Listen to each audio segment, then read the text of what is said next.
distintos trabajadores del arte que hayan tocado en su trabajo el tema de los 20 años de la violencia política, una reflexión sobre cómo se abordan los derechos humanos en la sociedad peruana, en fin, ¿no? El tema de los 20 años de la violencia, del conflicto armado interno ha sido recogido en muchos productos artísticos, y la idea es, a partir de esos productos, crear un espacio para la reflexión colectiva.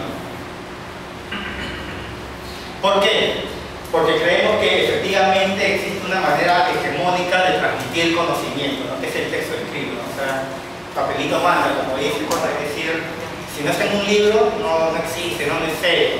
Cuando nuestro pueblo siempre ha transmitido sus emociones, su historia, su memoria, no solo a través del texto escrito, sino también a través de imágenes, de telares, de canciones, de música. Entonces la idea es revalorar también estas otras formas no hegemónicas de transmitir conocimiento y de transmitir memoria, frente a la que plantea la cultura occidental, que es básicamente el texto escrito. ¿Cómo nació esto, no?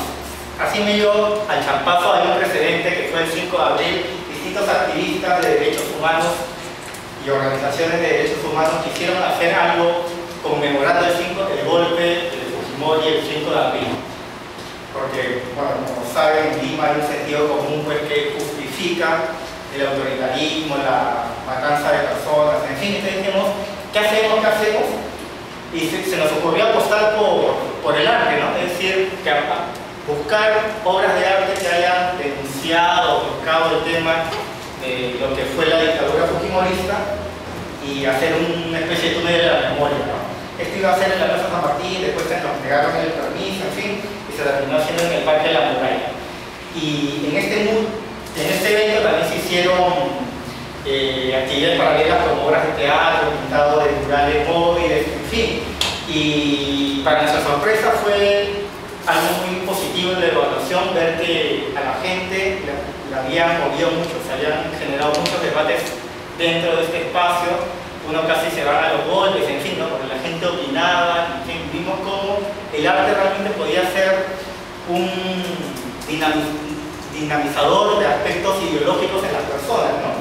Entonces, quisimos seguir con el proyecto, un grupo quiso seguir con el proyecto, llegó la invitación para exponer en Ayacucho y fuimos a Ayacucho llevando casi las mismas obras que habían sido expuestas en el Parque de la Muralla, el Centro Cultural de la Universidad San Cristóbal de Huamanga, ¿no? Pero también recogiendo obras de artistas ayacuchanos, ¿no? No solo llevar las obras de los artistas limeños, sino incorporar obras de artistas ayacuchanos, como por ejemplo Freddy Ortega, que su labor es como policía, sin embargo tiene muchos cuadros sobre el conflicto armado interno muy críticos, muy denunciados, ¿no? Como Roger Tello, que es otro artista ayacuchano, como Felipe López, que es profesor, en fin, Teodoro Ramírez, que es un retratista ayacuchano, pero que trabaja en Lima, que tiene una obra como esta, por ejemplo, que es un retablo casi instalación, ¿no? Porque es un retablo que rompe el formato tradicional del retablo. Se lee la frase Churajay y hay su opinión sobre el caso Churajay. Cerrando los retablos pueden formar esa imagen poniéndolo unos sobre otros, ¿no? De esa forma. Hay algunos detalles, otras obras de Teodoro Ramírez, ¿no? ¿Por qué hago hincapié en esto? Porque el Museo Itinerante, uno de sus ejes transversales es recoger también piezas, obras de lo mal llamado arte popular o artesanía, o no sé, hay miles de formas de llamar algo. Creo que es una evidencia de cómo estamos tan colonizados que no tenemos categorías para llamar a ciertas cosas, ¿no? Para mí, yo prefiero llamarlo, digamos, arte visual peruano de tradición no occidental o algo así, pero esto que generalmente se llama como arte popular o artesanía, siempre intentamos incorporarlos en las muestras que organizamos porque vemos que nuestras instituciones artísticas oficiales reproducen un discurso colonialista, haciendo esta diferencia jerarquizada entre el arte, lo que produce la cultura dominante, y artesanía, lo que produce la cultura subordinada, ¿no? Desde el caso de 1975 con López Santay, que ya lo deben conocer, hasta cuando se le acusa a Hilaria Suba, cuando quiere juramentar en quechua en nuestro Congreso de la República, en un país multilingüe, pluricultural, que se acaso se habla, el idioma es el castellano, que no se hablan dialectos, en fin, ¿no? Bueno, para mí la diferencia entre arte, artesanía, idioma, dialecto, música, folclore, connota una ideología racista, ¿no? Que está en consonancia con esto, ¿no? Con los museos, galerías que reproducen esa misma exclusión social y las playas en Asia, donde si no pasa a saber que la locura de no dejan entrar, o la declaración de algunos personajes de nuestra televisión que dicen pues, que los que votaron por ciertos candidatos en Bolivia y en Perú es porque viven en las alturas y el oxígeno no llega al cerebro, ¿no? Es decir, racismo impune en estos medios. Entonces, ¿cuál es la apuesta del museo y de otras experiencias de este tipo? Con las imágenes es esto, ¿no? Legitimar al mismo nivel las distintas producciones culturales de un país multicultural, diverso culturalmente y que se muestra riqueza. Otra de las piezas más fuertes del museo es la serie de arpilleras de la asociación Mamaquilla, ¿no? Mamaquilla es una asociación de familias migrantes desplazadas por la violencia política en Huaycán, que han contado en esta serie de arpilleras la historia de su proceso, ¿no? Cómo era la violencia en sus comunidades de origen, cómo llegan a Huaycán, cuáles eran sus conocimientos, cómo luchan por sus derechos, cómo la violencia política llega a Huaycán y cómo deciden salir adelante trabajando colectivamente, ¿no? Obras de otros artistas como Mauricio Delgado. Esto lo voy a pasar un poco rápido porque creo que para hacer énfasis en otras cosas, ¿no? De Gerro Rodríguez, Carlín, la fotografía de Nelly Plaza, un altar de familiares de la Prode, en fin. Otra muestra después de Ayacucho que hicimos en el 2009 fue en Huancavelica, que fue para nosotros una de las experiencias más fuertes que más nos fortaleció anímicamente, porque fue en la calle, con el apoyo de la municipalidad, y calculamos que en 2 días fueron cerca de entre 2.000 y 2.800 personas. Y nos dimos cuenta que era muy distinto a Lima, que era muy distinto a las exposiciones pues, en la zona urbana, porque las personas nos da, como casi todos habían tenido un familiar, amigo, en fin, que había sido afectado por el conflicto armado, siempre tenían algo que decir, ¿no? Una de las cosas más fuertes es que muchas señoras se nos acercaban, sobre todo frente a esta obra, al altar de familiares y al kimono que en la parte baja tiene fotografías de desaparecidos, a decirnos por qué la imagen de su familiar, de su hijo, de su hermano no estaba incluida ahí, ¿no? Digamos que no lo veían como una obra de arte, como lo podemos entender, sino como una especie de representación simbólica. Y me tocó decir a una de ellas que no era posible poner la foto de 15.000 personas en un espacio así, pero que se había hecho la denuncia, los datos de sus familiares estaban en los registros, ¿no? Y me dijo, no, pues pobres, si somos pobres, ¿qué vamos a denunciar? Y esta señora al día siguiente vino con la libreta electoral de su hijo para que le saquemos una fotocopia y esta imagen acompañe el altar de familiares.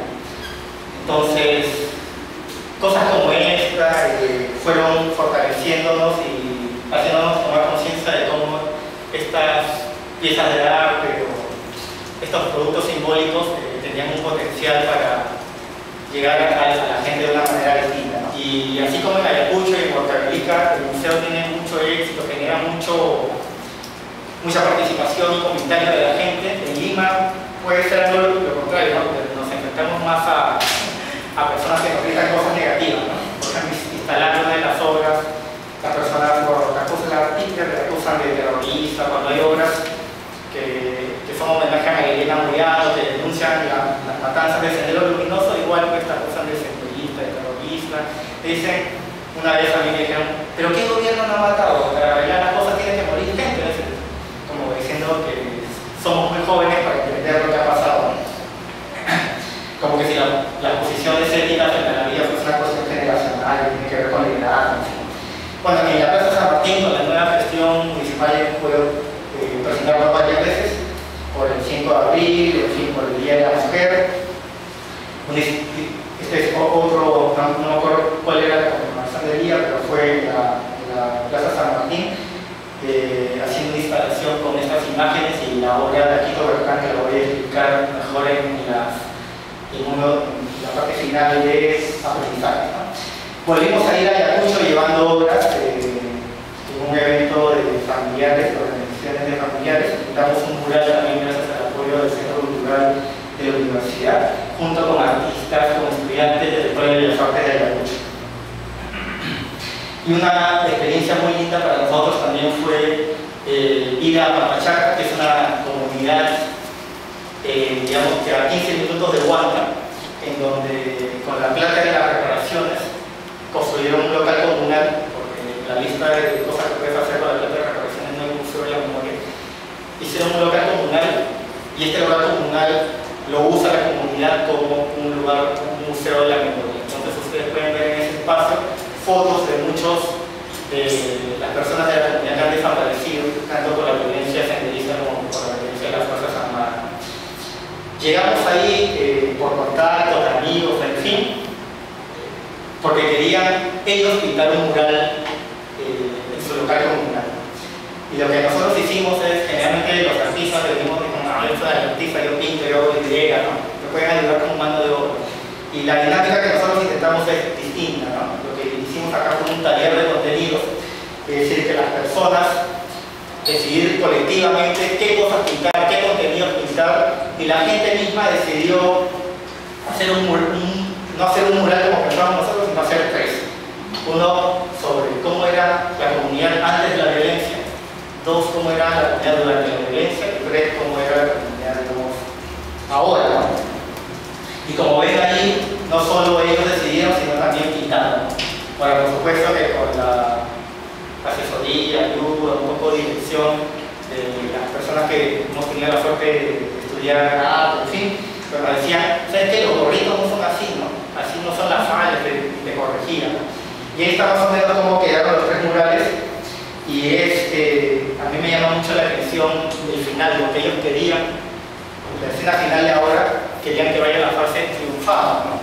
Y a veces, las personas que venimos de un entorno mesoplario, urbano, en fin, podemos llegar a espacios como la comunidad de Pampachaca o lugares, no sé, como El Salvador, y a veces por este curso de la Universidad de Washington, que vienen estudiantes de la Universidad de Washington, vamos a El Salvador. Ellos supremamente son pobreza, ¿no? Cuánta pobreza, pero cuando conversan con la gente ven que es una historia en realidad de triunfo, ¿no?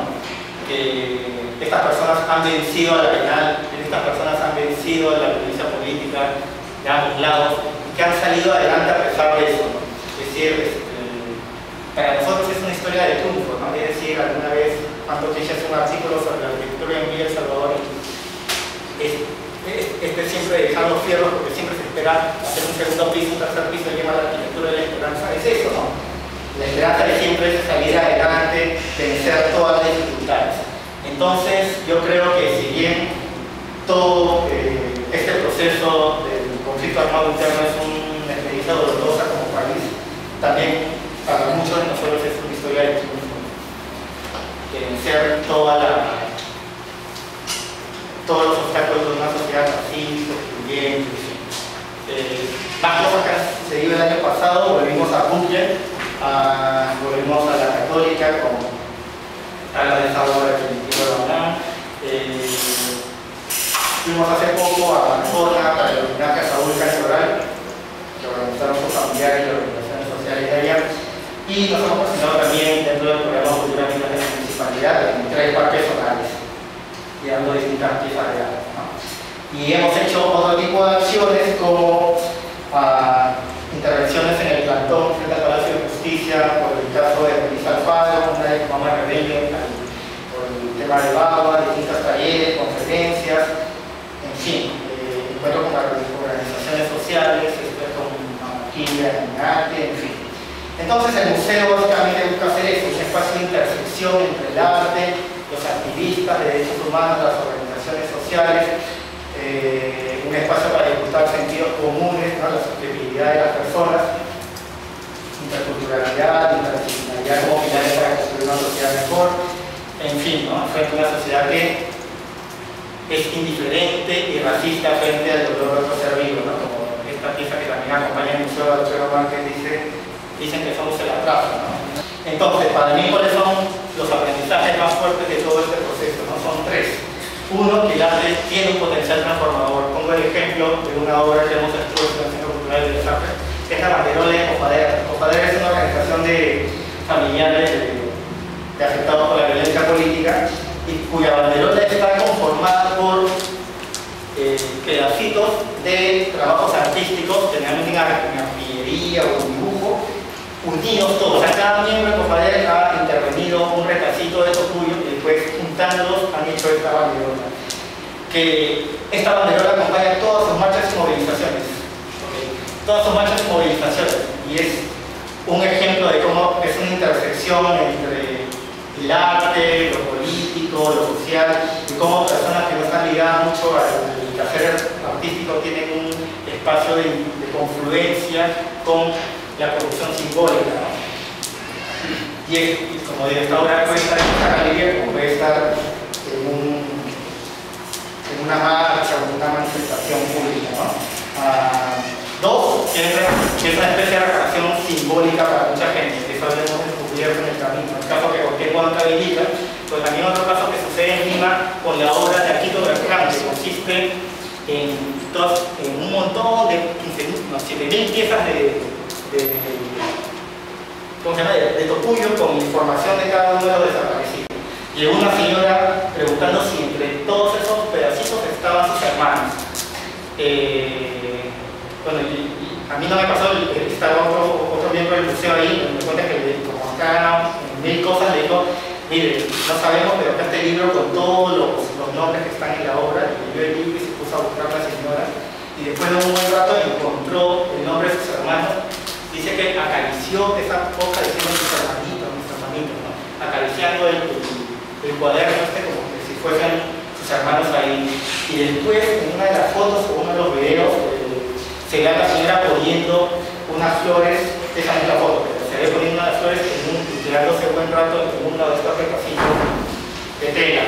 O sea, posiblemente, lo más seguro es que haya encontrado el retrato que correspondía a sus hermanos. Y por ejemplo, en esta obra, que era hacer una instalación, espontáneamente la gente empezó a poner flores en distintas partes de la pieza, ¿no? Entonces, eso nos hace pensar que estas piezas también son una forma de representación simbólica para mucha gente, ¿no?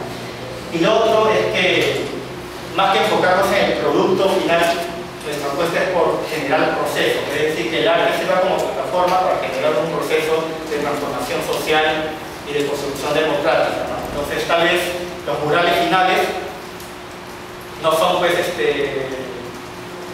sé, las técnicas que nos enseñan en la Católica, el frío, de un recal, en fin, tal vez eso no se cumple tanto, pero lo bueno es que hay la participación de toda la gente, tanto en la decisión de lo que se pinta, de lo que se hace, como en la elaboración, y que ha generado un espacio de compartir. Entonces, esas son las cosas para nosotros más importantes. Y bueno, pueden ver más información de este proyecto en la página